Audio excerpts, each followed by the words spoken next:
Hey there, Brian Cook here, and we're going to talk a little bit about vintage.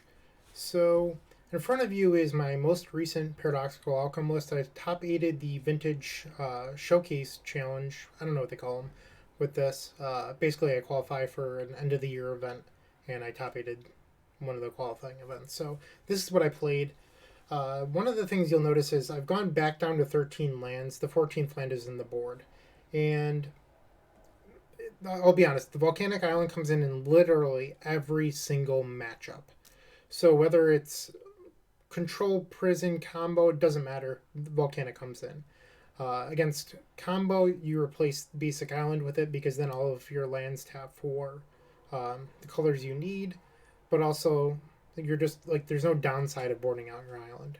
And against the other decks, you want to board up to 14 land to be more consistent and not lose to like Lavinias or Thorns or Spheres or whatever. So Volcanic Island comes in all the time. It's essentially a 14th land in the board, but for right now in the main deck, we're trying to be a little bit more optimized and we're going to play 13. And a part of that is trying to fit in everything we want to do. So when you look at our artifacts, we have 15 here plus Bolas's Citadel, so that's 16 artifacts. One thing I wanted to do is get the artifact count up just a tiny bit higher. When I started playing Paradoxical Outcome combo, Defense Grid was a well known card in the main deck, and that brought our artifact count up to 17 or 18 at the time. And over the last year or so, it was right around War of the Spark, PO started cutting more and more artifacts. Like there used to be Key Vault and all these other things, and I feel like we got down to a point where 14 was played, and now we're back up to 15, and my list even plays 16. And Mox Opal just hasn't become very reliable anymore. So one thing I was trying to do was make Opal better. And part of that was going up to the third top. So top is a playable artifact that increases your count. And let's be honest, you want one in every opening 7. You don't really want to draw multiples, but the games where you start off on top are much better than the games you don't. So it makes sense why we're playing 3 tops. But part of the reason I wanted to add in a third top was that we added in Mystical Tutor. So now we have 2 top deck tutors with Vamp and Mystical, and all they try to do is cast Tinker. So when you're playing these cards, you really want a card that's going to draw the card you're tutoring for immediately, and it's better when it's free. So that's like part A, and Tinker being part B into Bolas's Citadel. You almost game plan A at this point is cast Tinker, and when you have Citadel in play, you want to reveal tops, which is another reason why you'd want a third one. If like you just have a top and play with Bolas and Citadel, you win the game.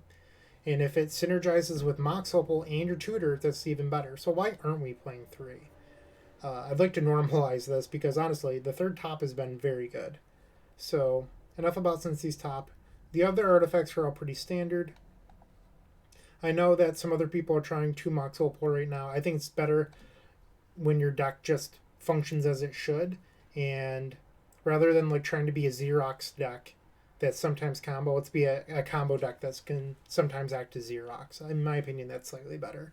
So here we have 2 top deck tutors, Ancestral, Brainstorm, Preordains, blah blah blah. This is all pretty stock. And then our 2 Pyroblasts to answer Lavinias and Narsets.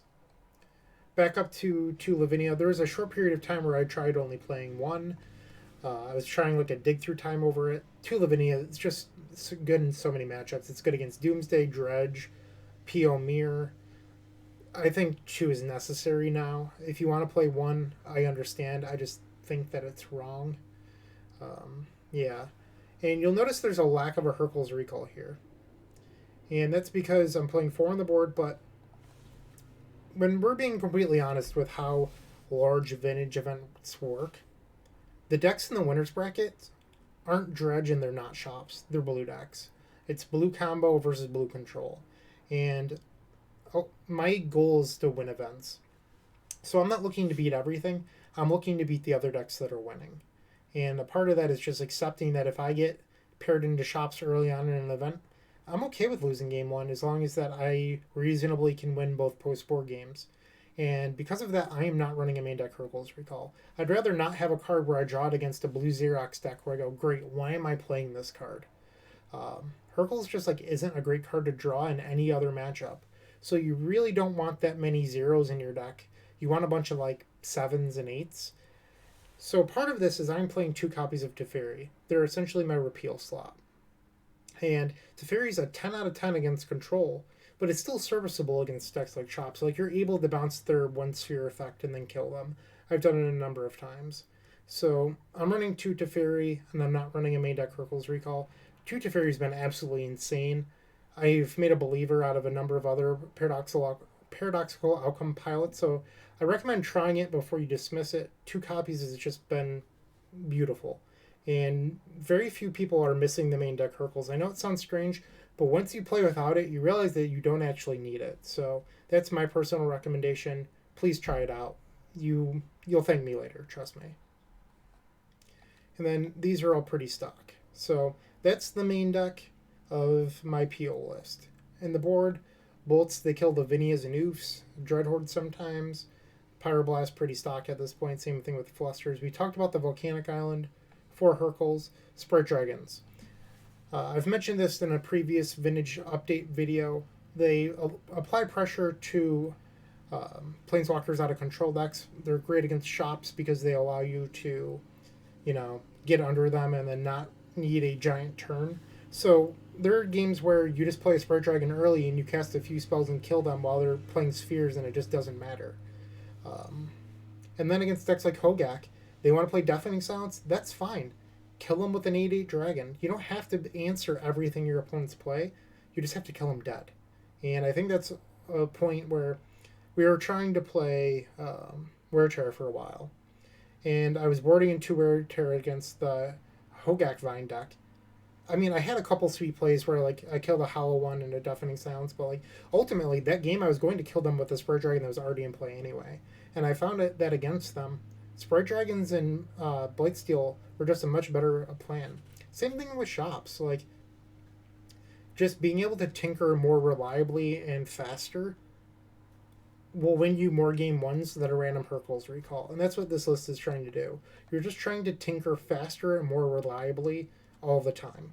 Because your Bolas's Citadel with 3 tops is going to kill a large majority of the time. And why not just have more tutors for Tinker? So against Gak and Vine, and that's the same deck, but Hogak, Vine, and Shops, just cast your Tinker. That's plan A. So that's what this list does. You're not really trying to beat all of your opponent's hate, you're just trying to beat them. And if they're trying to stack up a bunch of hate across the board, put a Blightsteel in a play, put an 8/8 Dragon in a play. That's all you have to do. So this is my most recent list, and yeah, this is, I don't know, I don't really have anything else to say, I don't think. So if you have any questions, feel free to ask them in the comments. I'm Brian Cook, and thank you for watching.